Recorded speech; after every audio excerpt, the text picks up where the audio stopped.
Hello students, आज हम पढ़ेंगे कक्षा 10 प्रश्नावली 3.2 का क्वेश्चन नंबर 1 का दूसरा खंड। s minus T equal to 3, s upon 3 plus T upon 2 equal to 6।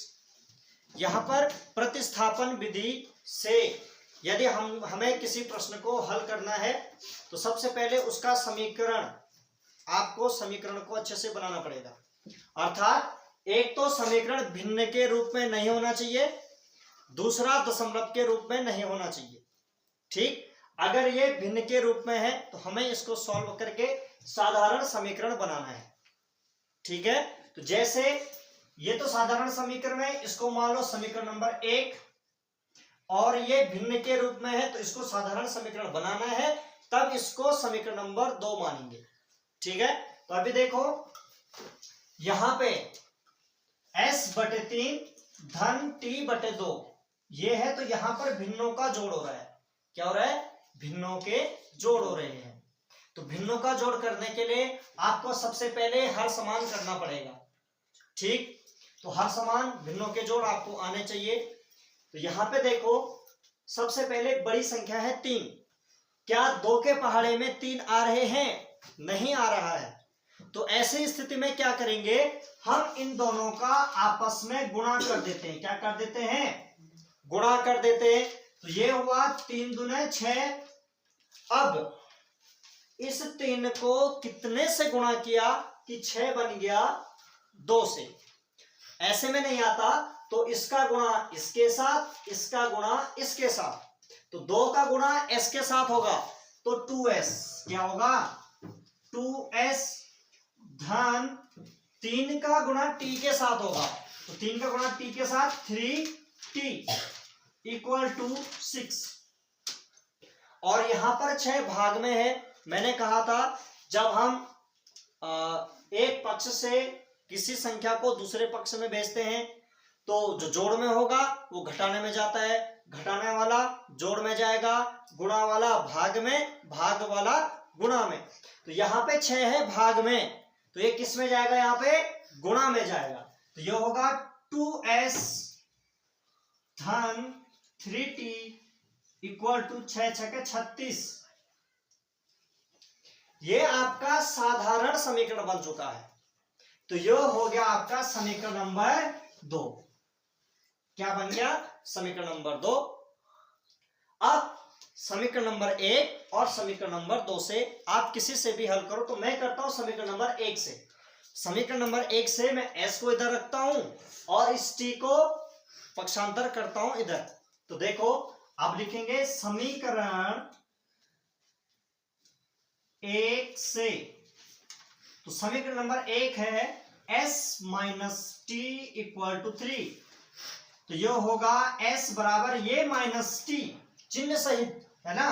तो ये बराबर के बाद जाएगा, तो पक्षांतर जब होता है तो माइनस में है तो किस में जाएगा? प्लस में जाएगा। तो 3 प्लस टी, ठीक है, 3 प्लस टी हो जाएगा ये। तो ये बन गया आपका समीकरण नंबर 3। अब इस समीकरण नंबर 3 यानी s का मान समीकरण नंबर 2 में रखेंगे जहां पर s होगा। ठीक है, तो समीकरण 3 का मान समीकरण 2 में रखने पर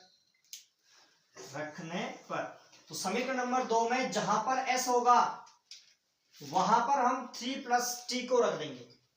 ठीक है, तो देखो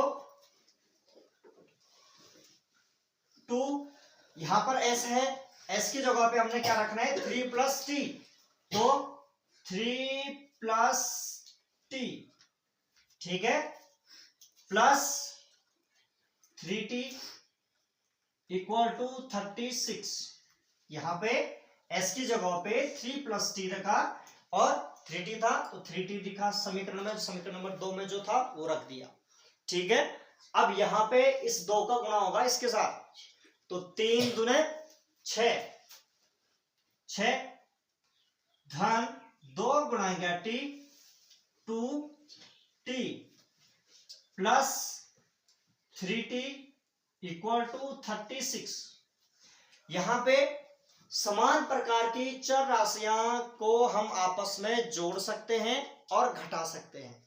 तो यहां पे देखो ये t में है, चर राशि है, ये भी t है, तो ये आपस में जुड़ेगा, धन धन का धन जुड़ेगा। तो 3t में 2t और जोड़ा तो कितना हुआ 5t। कितना हुआ 5t इक्वल टू, ये 36 है और ये 6 किस में है यहाँ पे प्लस में, तो ये किस में जाएगा यहाँ पे माइनस में जाएगा। किस में जाएगा माइनस में 6। तो 5t इक्वल टू 36 में से 6 गया 30 बचा। कितना बचा 30 हुआ। तो t बराबर 30, यहाँ पे 5 के साथ t किस में गुणा में, तो यहाँ किस में जाएगा भाग में। तो 5 का अब 30 के साथ भाग होगा तो 5 6 30, तो t बराबर 6 आ गया। आपका t का मान कितना निकल गया 6 निकल चुका है। कितना है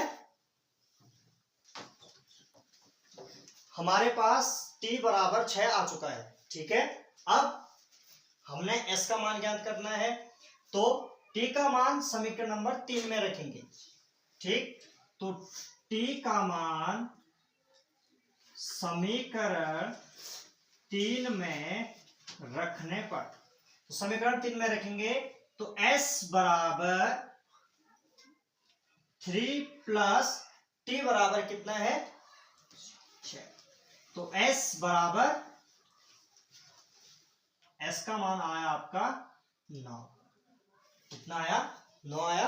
तो आप यहां पे जो t का मान है वो समीकरण नंबर 3 में नहीं, आप समीकरण नंबर 1 में भी रखोगे तब भी आपका आंसर सही आएगा। रख के देखते हैं। अगर t का मान समीकरण नंबर 1 में रखते हैं तो s माइनस t की जगह पे रखो आप 6 और बराबर 3। तो अब s का मान निकालना है, तो ये -6 पक्षांतर होके कहां जाएगा बराबर से उधर, और माइनस का तो प्लस में जाएगा। तो ये होगा 3 धन 6, तो s बराबर 6 3 9। यहां से भी s का मान 9 आ रहा है। ठीक है, तो आपको इस प्रकार प्रतिस्थापन विधि से इन प्रश्नों को हल करना है। ठीक है।